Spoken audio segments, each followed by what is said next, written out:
Yo, rectify here. We're gonna do a quick little demonstration. I'm gonna figure out how long a 6 pack of 500 farad super caps running at about 13 voltage ish will run this high-speed oscillator circuit, which is gonna wirelessly power this fluorescent tube, which is a burnt out tube, hence the blackened ends. But the gas inside is still good. It just won't work conventionally. We're going to use some high frequency electricity, Tesla style, and get this bad boy rolling. The way I'm going to charge this is through standing voltage, by the way, is 2.5 volts right now on this pack. It's just we have a wall wart transformer, an old laptop transformer, and what I did is I just threw a 12 volts. This is a 14 volt transformer output after the rectification. So DC, about 14 volt output. I'm using a 12 volt brake light from a car, a vehicle, in series as a current limiter. I don't want a big inrush of current because this transformer can only handle, I think, like an amp. So this inline transformer is limiting my current at about an amp.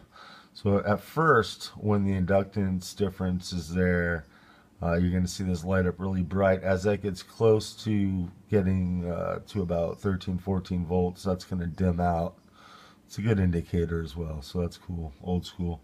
We got a diode coming out here just to keep energy from coming back into the circuitry, of course. And then we're just going to flip a switch on the surge protector to initiate the wall wart and the charge. There's your reading. We're sitting at 2.5 volts right now. Let's flip this bad boy on.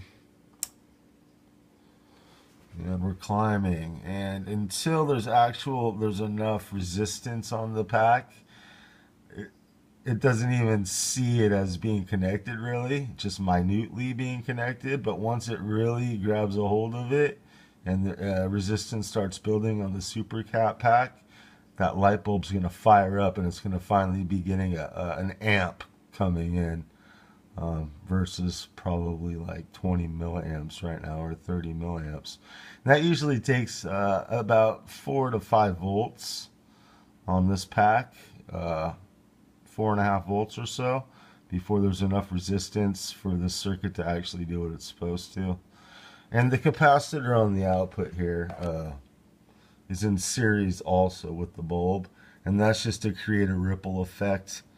This was initially created to charge car batteries, but it works for this super cap pack. So yeah, we're about to see it go full on engage. It's going to start dumping in at a current 1 amp current input versus milliamps.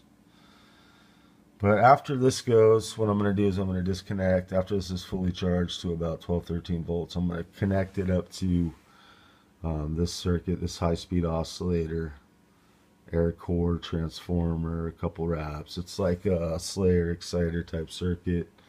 And we'll let that run, and I'll put it on a time lapse with the tablet, and we'll see how long it runs compared to how long it takes to charge. If we were at 5 volts to begin with, that's where we should really start the timing of this experiment, because I'd have a resistor or something already on there, so we'd have an amp at least getting dumped in. There we go. So now we're getting an amp going in, and you can see the charge rate is increasing dramatically. So yeah, we'll call that go on charge. It's not going to take long. That's the beauty of supercapacitors. The graphene crystalline structure within that's compressed in many layers can take a charge at high current. I mean, 1 amp, I'm babying it. I could pretty much connect it directly to a car battery, and it'll take the entire influx of 4 or 5 amps at once and charge at 4 or 5 times the speed of what we're looking at right now at my 1 amp limitation with that inline incandescent bulb. We're at 7.25 now volts, and that'll start to dim up as we get closer to capacity. Resistance starts dropping again. Well, not really. Well, it's inductance at that point because we can only push out after the diode at the end and the bulb and the capacitor. We're dropping a couple volts too from the initial output of after the rectifier on the transformer, the wall wart. So once it gets close to whatever that voltage level we can push, that bulb will dim out. If I had the right circuit going, I could charge this thing up to 15, 16 volts in less than a minute. But I really want to see how long it's going to run something Tesla style, especially with wireless and light involved. That's always important. One of the most important things that we use with electricity. Hot, heating, cooling, HVAC, and cooking, and light. And all the stupid toys that are brainwashing us, like the one I'm using right now. And look, I'm in landscape mode. Everybody be proud of me. Not a portrait tard tonight. Alright. I'm probably going to clip a lot of this out because this is boring. But I like to keep everything real on the fly. A lot of people like talking shit, trying to find a reason. The leftists out there, they always want to just find a reason to create a bitch fest. Start bitching about something just to bitch. So I don't like cutting out on experimental electronics videos, giving them a reason. Got something under my sleeve? No, I haven't even done this experiment. I'm just curious, thinking about how politics are going in the nation right now, if not the world in itself, the whole New World Order agenda and all the craziness that's 180 degrees off of everything I used to know in my life. Just thinking about preps and such, different things that we might need, might want to have around. Things that might help us help our neighbors.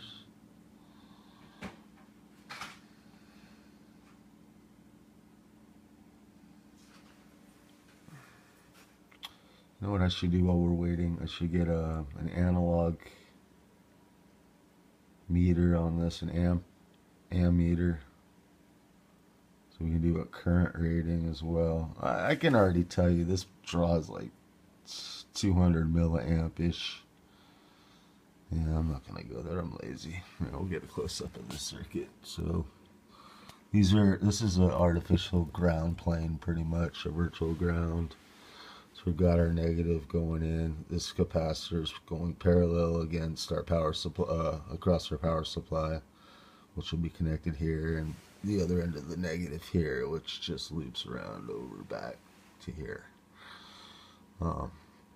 And it's kind of resting under here, even though it's insulated. Just seems to help. Such a high frequency, the insulation doesn't matter. It helps light this bulb up without any outside interaction, like me grounding out on it first to get it to light first. Whatever. Got a little bit of foil around the tips. Just messing around, you can get a better contact, what have you. These guys, these are just little probes I created. It's LED with two biased high-speed diodes going across the capacitor, the little antenna. And it just picks up the EMF that's put out by this and charges the capacitor, and then slowly outputs light through the LED. And there's another one here. This one doesn't have a capacitor. This is just a probe. Same concept though. 2 high speed diodes biased with the LED on top. A little tail. Same concept here, except just a resistor and an LED on a clip. It's like my surgical kit. This is just a ferrite bead, which I can put in the air core of the transformer and adjust brightness and current intake and all that. But this is the test. Oh, we're already at 13 volts. The light is dimmed. It's kind of still going. 13.2. We'll kill it at that for the test. 13.25. Let's let it sag down until it finds its firmament, its foundation. As above, so below, right?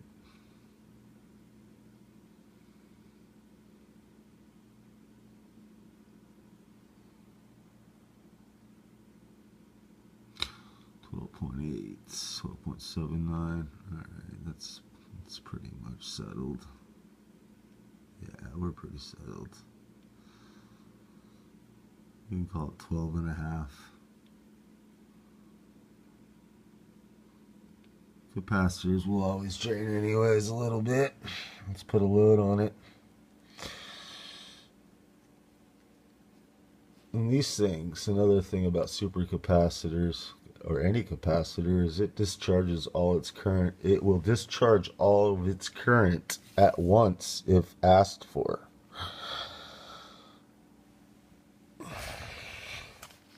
That's not warm. That bulb's warm. That's not warm.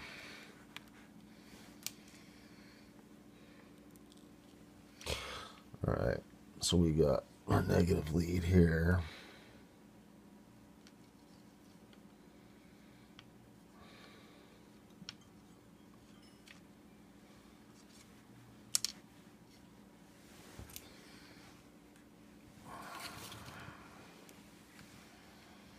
Our positive here. Alright, let's get the probes in. Oh, what happened? Might have just killed the transistor. Oh yeah, she's hot. Normally just screw around with 8 volts on her. Feeding her 12.5 might not have been a good idea. I've got a lot of transistors though. Yeah, I think I fried her.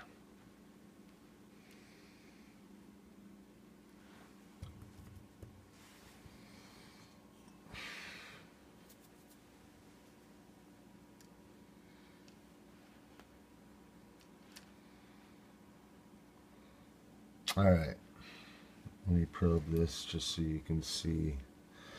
I'll put a new transistor in and we'll be back.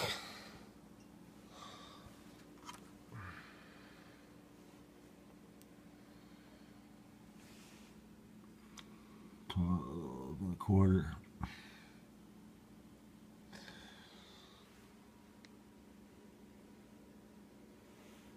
That guy right there.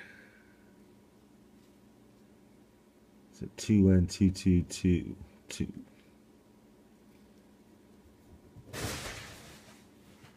Be right back.